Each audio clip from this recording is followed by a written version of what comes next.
The elder's final words rang through the chamber like a funeral bell. If you provoke humanity, you will not face the humans you think you know. You will create something far worse. You will create what they become. The fleet launched 3 days later. Thousands of warships slipped into hyperspace in perfect formation, a display of coordinated might that had broken species far older and more established than humanity. The alien admiral commanding the operation, a decorated veteran named High Commander Drayle, stood on his bridge and watched the stars blur past with the quiet satisfaction of someone who had already written the ending to a story before it began. He expected fear. He expected desperate broadcasts, emergency diplomacy, colonies surrendering before the first shot was fired. He expected what every species gave him, the rational acknowledgement that the math simply did not work in their favor.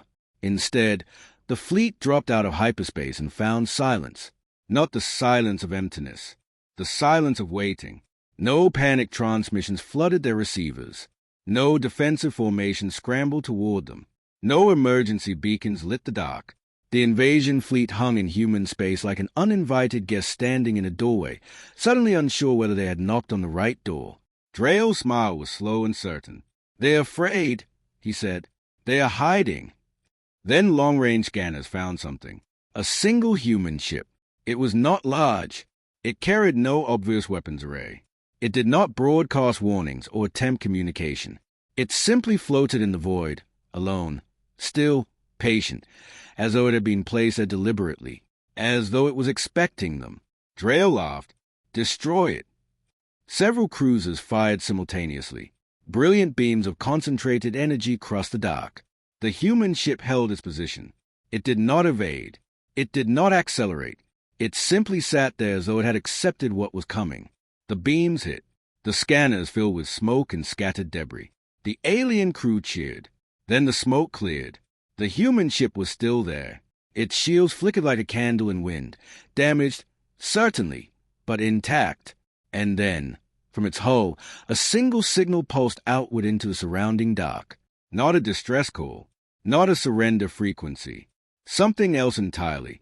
A signal that, they would later understand, meant only one thing. Now, the scanners erupted. Signals appeared from dozens of directions simultaneously. Then hundreds. Human ships materialized from behind asteroid clusters that had been carefully surveyed and logged as empty. They emerged from hidden jump coordinates that the alien fleet's own scouts had already cleared and marked safe. They came from angles that should have been impossible, from positions behind the invasion fleet, from vectors that meant they had arrived before the fleet did and simply waited.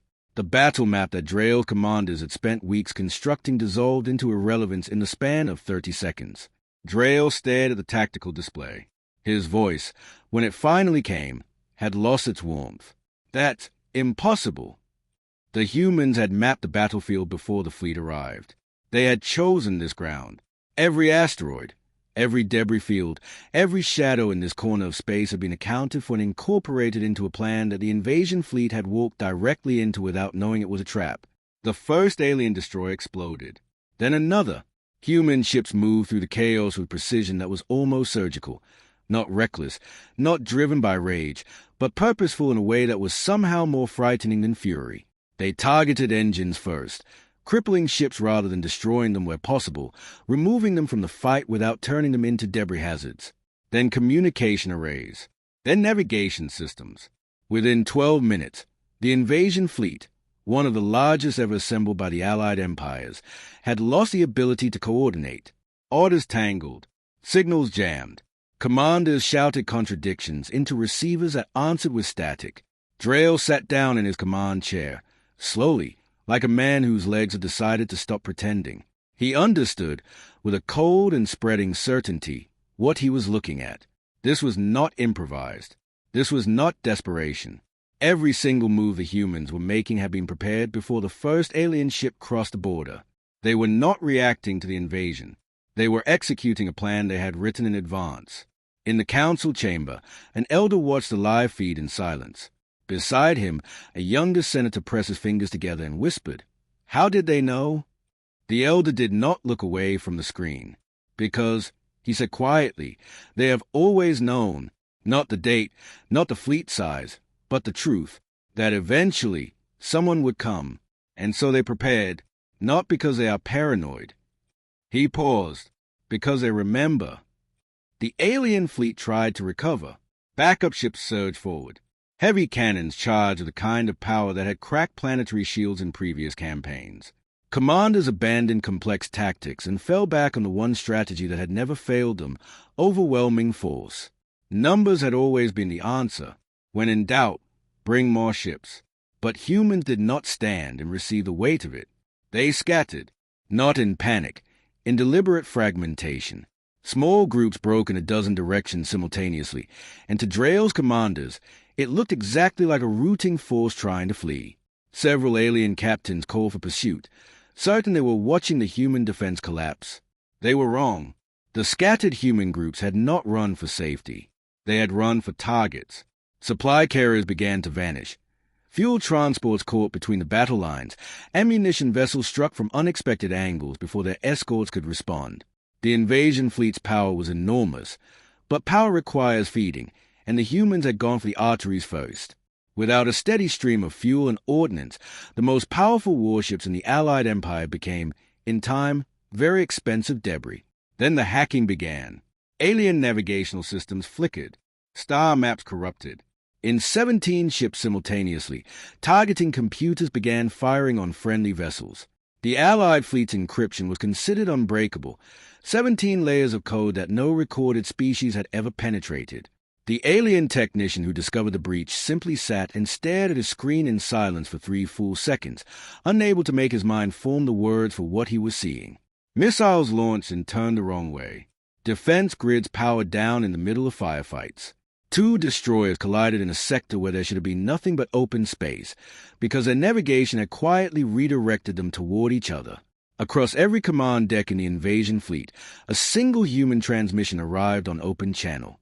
There were no threats in it, no triumphant speeches, just 7 words, spoken in a calm, almost conversational tone. You were warned. This has only begun. Drail heard those words and felt something move through him that he had not experienced in 40 years of combat. His hands, resting on the arms of his command chair, were entirely still. He was not afraid. He was something more precise than afraid. He was certain that he had misunderstood something fundamental, and that the misunderstanding was going to be very expensive. The battle was not chaotic. It only looked chaotic to him because he was standing inside a design he couldn't see.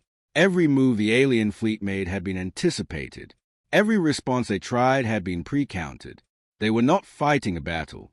They were walking through a maze that humanity had built around them before they ever arrived. The call for reinforcements went out across the Allied networks, and the galaxy answered. What arrived in human space in the days that followed was unprecedented, a coalition fleet so massive that the light from their engines was visible from planetary surfaces. Old alliances were invoked. Ancient debts were called in. Species that had not fought alongside each other in generations appeared in formation, united by the shared certainty that no single species could resist this. Inside the council chamber, the mood lifted briefly. Some of the younger leaders leaned forward in their seats with renewed hope. It ends now, one of them said. The elder beside him said nothing. When the coalition fleet arrived, they did not find the scattered, desperate remnants of a species fighting its last battle. They found an organized defensive network operating with quiet, terrifying efficiency. Human ships had regrouped. Defense platforms had activated around outlying colonies. Structures of the alien intelligence reports had not classified as military assets because they hadn't been until someone decided they needed to be. Hidden stations powered up across 3 separate systems. Jump corridors lit up with human traffic, rapid and purposeful. And then something emerged from behind Earth's orbit. The alien commanders saw it on their long-range sensors and spent several seconds trying to decide what they were looking at. It was the size of a small moon. At first, they thought it was a natural body, a rogue asteroid, perhaps, or some kind of orbital installation. Then it moved. Then it opened. And from its interior, warships began to emerge. Not stored warships, not ships that had been docked and waiting, but new ships, their hulls still cooling from fabrication, sliding into formation one by one with the mechanical precision of something that had been doing this for weeks. A shipyard. Not a small one, not a facility designed for maintenance and repair. A full-scale, industrial-grade construction platform that had been producing warships throughout the entire duration of the war, hidden behind the one body in human space that every alien fleet had instinctively avoided targeting. Their home planet. One alien captain, watching the new ships emerge in a steady stream, said quietly to his navigation officer, "They were building during the battle." His voice had the quality of someone recalibrating everything they thought they understood. We were fighting them, and they were building. But it was what those new ships were that truly silenced the bridge. They were not the same designs that had fought the initial fleet. They were faster. Their shield configurations were different, tighter, more adaptive. Their weapon signatures on the scanners were unfamiliar, optimized in ways a previous generation of human ships had not been. They had taken the combat data from the first engagement and applied it. During the war, they had studied their own wounds and used them as a blueprint for improvement in the span of days. "They are learning too fast," a captain whispered. In the council chamber, the eldest elder watched the sensor feed with an expression that no one around him could quite interpret. It was not satisfaction. It was not grief. It was a look of someone watching something they predicted a very long time ago finally come true, and finding no comfort in being right. "This," he said quietly, to no one in particular, "is what we feared. Not their strength as it was. Their strength as it becomes." The human fleet advanced. Not wildly, not with a furious, undisciplined momentum that some species brought to combat, the kind that spends lives like currency and calls it passion. They moved with a purposeful, considered momentum of people who understood exactly what they were doing and why, and who had decided that sentiment had no place in the execution of a plan this important. They went for the command ships first. One by one, the vessels carrying coalition leadership began to fall, not always destroyed, but disabled, removed from the equation. Without clear, centralized command, the massive coalition fleet, designed for coordinated, overwhelming force, became something far less impressive, a very large crowd of armed and frightened individuals all making different decisions simultaneously. Some pushed forward, others pulled back, some held position while their flanks evaporated around them. Hesitation, in combat, is a wound that compounds. On every screen in the council chamber, the truth settled into the room like sediment dropping to the bottom of still water. Slow, inevitable, final. The invasion had failed. But that was not the worst of it. Humanity was no longer defending. The perimeter that had marked the edge of human-controlled space, the line the coalition had crossed with such confidence, was no longer the front. It was somewhere behind them now. Human ships had moved past it during the fighting, establishing new positions, claiming new ground, not in the name of conquest, but in the name of a very simple tactical reality. If someone is going to keep sending fleets at you, it is better to meet them farther from your home. The galaxy understood the warning now, not as words, as consequence. The retreat of the Allied fleets was not the clean, orderly withdrawal that their commanders attempted to present to their governments back home. Jump gates had been disabled. Not destroyed, disabled, a distinction that would matter later because it demonstrated intention. Escape routes were blocked by human ships that had moved into position so quietly and so precisely that several alien commanders didn't realize they were trapped until they tried to leave and found a war waiting for them. Communication channels that should have connected the retreating fleets to their home systems were silent, not jammed exactly, but carefully redirected, so that the orders and panic flowing back and forth between ships never quite arrived where they were intended. Inside the alien capital, the arguments were volcanic. Generals blamed admirals. Senators blamed generals. The warlord Crevash, who had stood in the council chamber and described humans as emotional, divided, and weak, said nothing at all for 3 days. Then a transmission arrived across every Allied network simultaneously. It appeared without warning, without preamble, cutting through the noise away a clean signal cuts through static. It was from human command. The voice that delivered it was calm. Not the calm of someone who is suppressing emotion, but the calm of someone who genuinely, simply means what they say. This war ends now. Here are the terms. The alien high commander convened an emergency session with what remained of his council. He demanded that the human terms be rejected, that negotiations be opened for a counterproposal, that the coalition demonstrate it still had leverage. His advisers listened carefully and then, one by one, explained to him what leverage looked like and where theirs had gone. The terms were not harsh.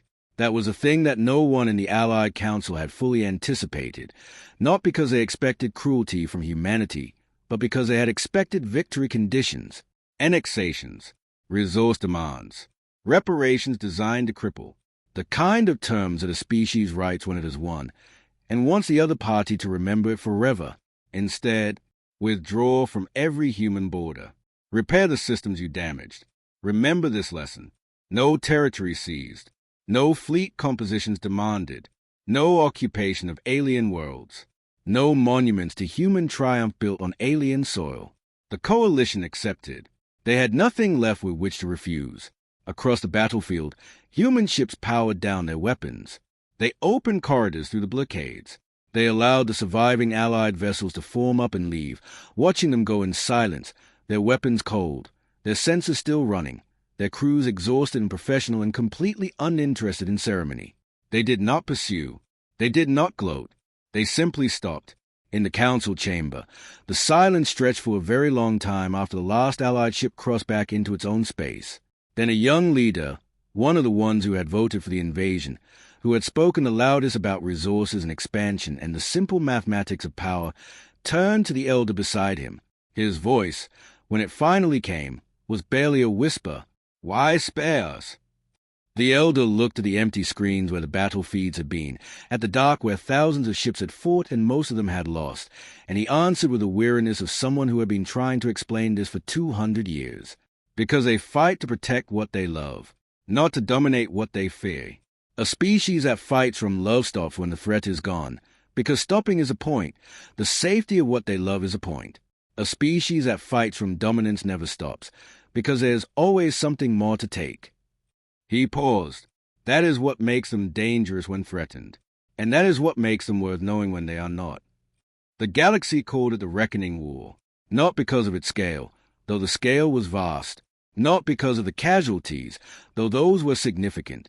They called it the Reckoning because of what it settled, not a border dispute or a resource conflict, but a question that every species in the known galaxy had been carrying, some consciously and some not, since humanity first appeared among the stars. What are they? Now they knew. In the years that followed, trade routes shifted. Old alliances that had been built on the assumption of human insignificance quietly collapsed and were replaced by something more honest. Borders were redrawn, not by force, but by mutual recognition. Human space became a neutral zone, not because anyone was afraid of what would happen if they crossed it without permission, though they were, but because the concept of neutral ground requires at least one party that everyone trusts to hold it without using it as leverage. Humanity, apparently, was that party. Human colonies grew outward carefully, deliberately, not the expansion of an empire building toward domination, but the growth of a civilization that had decided it was done being small, done being dismissed, done watching the galaxy arrange itself around assumptions about what they were and what they were worth. They brought technology to worlds that needed it. They offered protection to species too small to protect themselves, not as patrons demanding tribute, but as neighbors who remembered what it felt like to be vulnerable. They built and defended and remembered, but they did not glorify. There were no triumphant monuments to the Reckoning War in human space, no victory arches, no murals of alien fleets breaking against human shields. What they built instead were memorials, quiet, dignified, mostly dark. Columns of names, recordings preserved in archive, not celebrations of what they had survived, but acknowledgments that surviving had cost something real, and that the cost deserved to be seen. One transmission was recorded and sent to the Council archives 17 years after the war. It was short enough to be carved in stone, and eventually it was. We warned you once. We do not seek control. We did not come to the stars to rule them. We came because we are curious and stubborn, and we refuse to disappear. Remember what happened when you forgot that, and then come talk to us, because we have always preferred conversation to war, and we suspect, somewhere beneath the pride, so do you. The Council made a new law. It was not written in any legal code. It required no enforcement mechanism. It was simply understood, the way certain truths understood, not because someone explained them, but because the lesson was paid for in full and no one wanted to pay it again.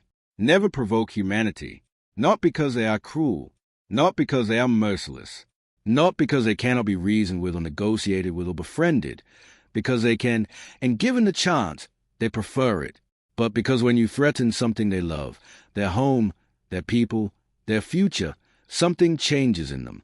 A gear shifts, a calculation completes, and the species that meets you on the other side of that change is not the one you thought you were dealing with.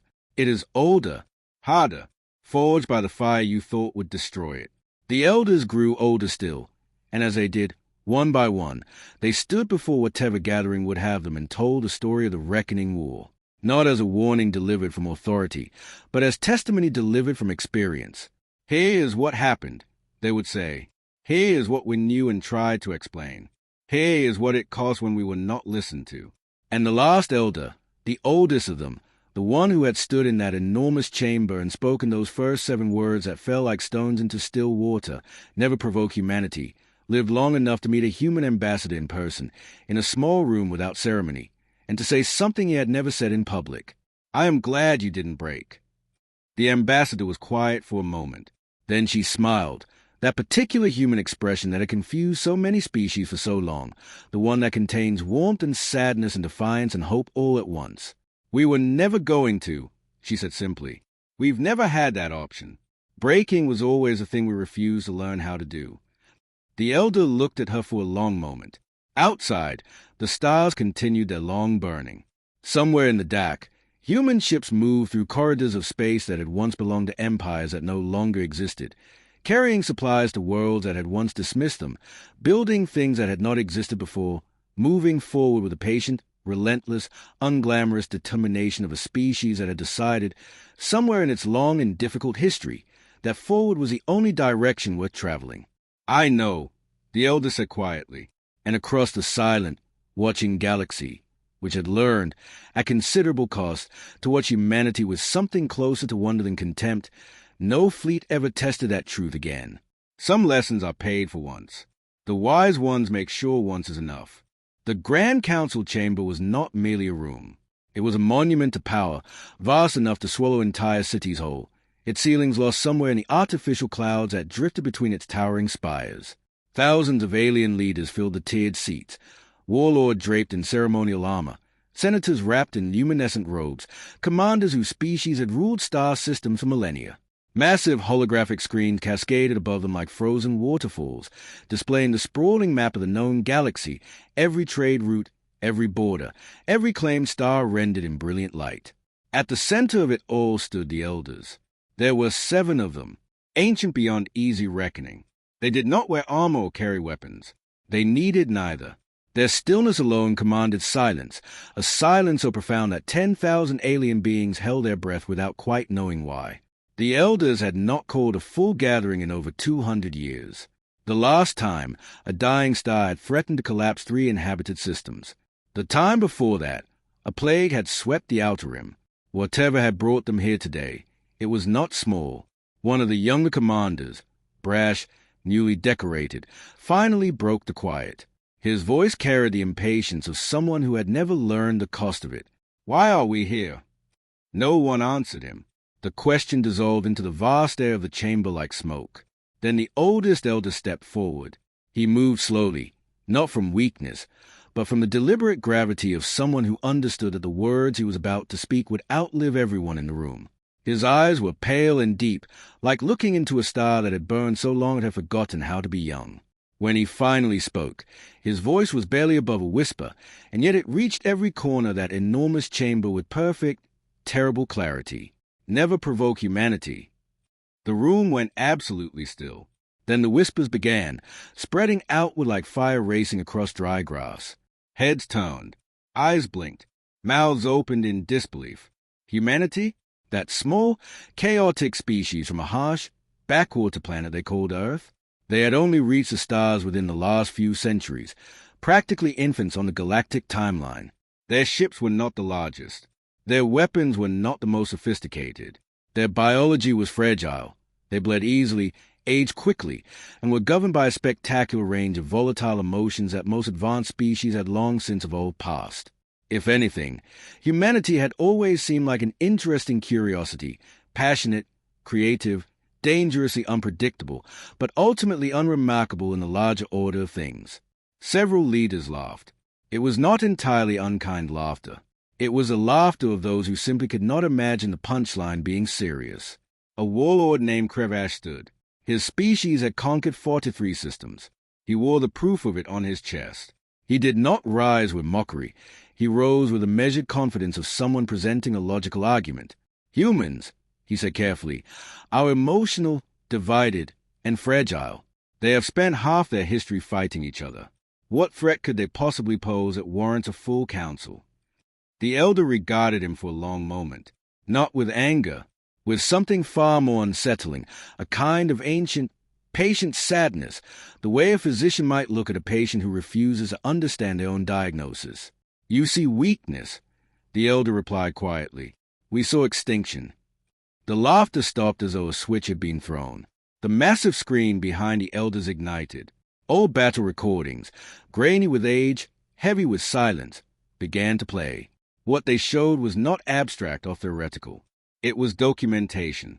Destroyed fleets drifting through the void, their hulls torn open like paper. Entire star systems gone dark, their suns still burning but their worlds reduced to ashen silence.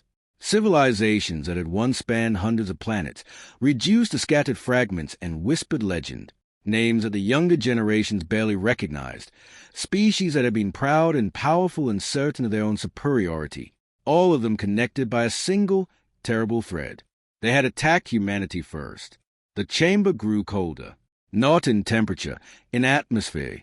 The quality of the air changed, the way it changes before a storm arrives. A senator from the Velhari collective, her voice barely above a murmur, asked, "How many times has this happened?" The elder's answer was simple, unadorned, devastating. Every time someone believed humans would break. More footage appeared. Human ships, half destroyed, trailing fire and debris, still firing. Human soldiers on burning colony worlds, refusing orders to evacuate, choosing instead to hold a line that by every tactical calculation should have collapsed hours ago. Colonies that had been bombed into rubble, rebuilt not as they were but stronger, infrastructure improved, defenses upgraded, populations refusing to scatter. There was a pattern to it that was almost rhythmic, almost inevitable. Strike humanity down, and something shifted in them. Something fundamental. They did not grieve and surrender. They grieved and transformed. They do not break when afraid, the elder continued, his voice carrying something that might, in a different being, have been cold or... They adapt. Every wound teaches them. Every defeat becomes curriculum. They are a species that was forged in crisis long before they ever reached the stars, by ice ages, by plagues, by wars against themselves, and crisis is the only teacher they have ever truly respected. The room was silent now, but pride is a stubborn thing. It does not surrender easily, even when the evidence is stacked against it. A young commander named Seville, ambitious, sharp-minded, hungry for resources, spoke with controlled urgency. There is still only one of them. One species, one homeworld, one seat on this council. History is interesting, but numbers are numbers. The elder shook his head slowly. The gesture carried grief. "You misunderstand what they are," he said. "They are not simply a species. They are a species born from consequence. They grow stronger under pressure the way certain metals do. The heat does not destroy them. It refines them. And if you threaten their home..." He paused. The pause itself felt like a warning. They do not forgive. They do not forget. And they do not stop. What no one in that chamber fully knew, what even the elders had only suspected, was that the vote had already been cast before the meeting began. A coalition of younger empires had been moving quietly for years. Resources beneath the moons of human-controlled space. Strategic positioning along jump corridors. Expansion dressed in the comfortable language of necessity. The elders had called this meeting as a final attempt to stop what was already in motion. It was not enough.